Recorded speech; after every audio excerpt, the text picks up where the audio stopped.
দর্শক, বাংলাদেশের মুক্তিগামী জনগণের জন্য অত্যন্ত একটা সুখবর।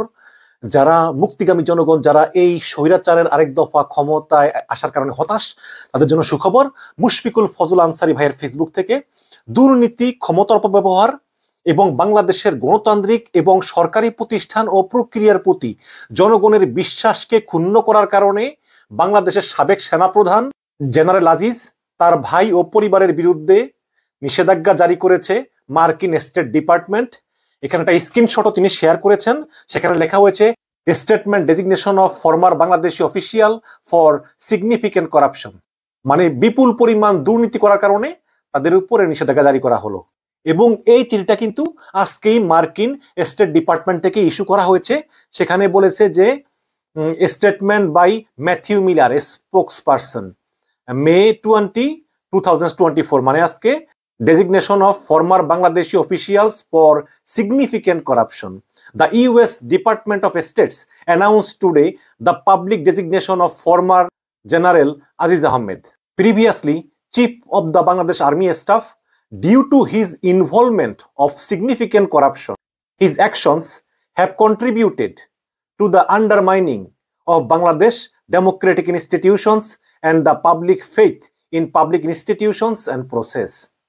মানে এই জেনারেল আজিজের উপর নিষেধাজ্ঞা জারি করা হলো কারণ সে খুবই দুর্নীতি করেছে এবং বাংলাদেশের গণতন্ত্রকে ধ্বংস করে এরকম কাজ করেছে, এবং এই কারণে পাবলিকের বিভিন্ন সরকারি প্রতিষ্ঠানের উপর থেকে বিশ্বাস উঠে গিয়েছে এবং এর জন্য সে দায়ী। Aziz Ahmed engaged in significant corruption by interfering in public process while helping his brother avoid accountability for criminal activity in Bangladesh.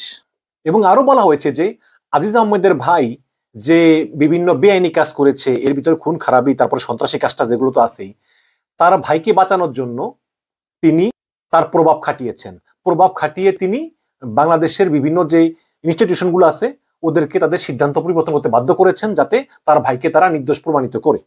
General Aziz also worked closely with his brother to ensure the improper awarding of military contracts and accepted bribes in exchange for government appointments for his personal benefit. এবং এই আজিজ তার ভাইদেরকে দিয়ে বিভিন্ন ঠিকাদারি কাজকর্ম করাতেন। সেনাবাহিনীর পক্ষ থেকে যে বিভিন্ন টেন্ডার মেন্ডার হতো, এগুলোর কাজ কাম এই ভাইরা এগুলা করতেন আর কি। এমনকি সেনাবাহিনীতে নিয়োগ এগুলোতেও ভাইরা ইন্টারফেয়ার করতো এবং এতে জেনারেল আজিজও কিন্তু একটা পার্সেন্টেজ পেত। This designation reaffirms the US commitment to strengthening democratic institutions and rule of law in Bangladesh. The United States supports anti-corruption efforts in Bangladesh through assistance to make government service more transparent and affordable, improve the business and regulatory environment, and build capability in investigating and prosecuting money laundering and other financial crime. মানে বলতেছে যে এই নিষেধাজ্ঞা confirm করে যে America যে কথা দিয়েছিল যে তারা বাংলাদেশের ডেমোক্রেটিক প্রসেস মানে গণতন্ত্রের বিরুদ্ধে যারা অবস্থান করবে তাদেরকেই নিষেধাজ্ঞা দিবে, এই কমিটমেন্ট আমেরিকা রক্ষা করেছে। এবং আমেরিকা বাংলাদেশের দুর্নীতির বিরুদ্ধে এভাবে ব্যবস্থা নিয়ে যাবে যাতে বাংলাদেশে যেই সব সরকারি প্রতিষ্ঠান আছে তারা যাতে অনেক স্বচ্ছ হয় এবং অনেক অ্যাফোর্ডেবল হয়, মানে তাদের ক্ষমতা বাড়ে, কাজ করার ক্ষমতা বাড়ে জনগণের জন্য। এই কারণে আমেরিকা কাজ করে যাবে এবং ব্যবসার বিভিন্ন সুযোগ সুবিধা এবং স্বচ্ছতা এগুলা উন্নয়ন করবে। শুধু তাই নয়, তারা এই যে টাকা পাচার এবং অন্যান্য যেসব অর্থনৈতিক দুর্নীতি আছে এগুলোর বিরুদ্ধে আমেরিকা এখন থেকে সরব থাকবে। This public designation are made under section 7031C of the annual department of state foreign operations and related programmes appropriation act.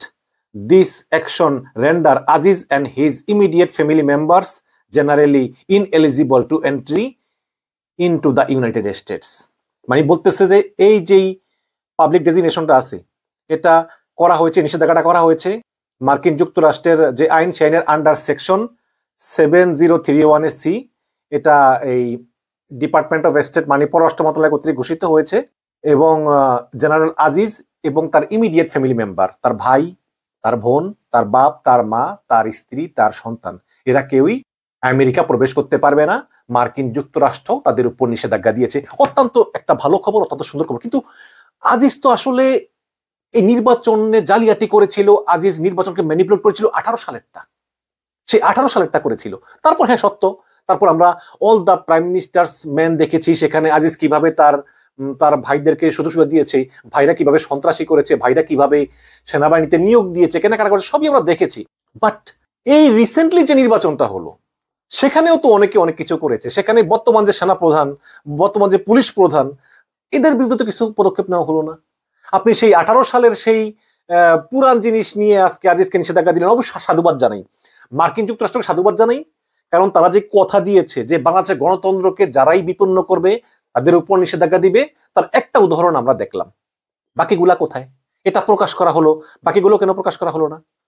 এই যে 23 সালের নির্বাচনে এই যে বিপ্লব, হারুন, তারপরে আওয়ামী লীগের নেতারা সহ, তারপরে বিচারকরা যে জামিন নামঞ্জুর করলো, এইভাবে যে প্রায় প্রায় হাজার হাজার লোক এই রাষ্ট্রযন্ত্র মিলে শেখ হাসিনা সহ এই নির্বাচনটাকে ধ্বংস করলো, নির্বাচন ব্যবস্থাকে ধ্বংস করলো, 30,000 লোককে জেলে পুরে রাখলো, এদের বিরুদ্ধে নিষেধাজ্ঞা কই? তারপরে ধন্যবাদ জানাই যে ডোনাল্ড লু তার কথা রেখেছে। ডোনাল্ড লু বাংলাদেশে এসে অনেক হাসি দিয়েছে, আবার বলেছে যে পেছন দিকে তাকাতে চাই না। আওয়ামী লীগ মনে করেছে বা আমেরিকা পটে গিয়েছে, বাট আমেরিকার মুখ দেখে মনের কথা বোঝা যায় না, যেটা আমি আমার আগের ভিডিওতে অনেকবার বলেছি। দর্শক, অবশ্যই একটা সুখবর এবং আশা করি আমরা ভবিষ্যতে এরকম আরো সুখবর পাবো। ধন্যবাদ।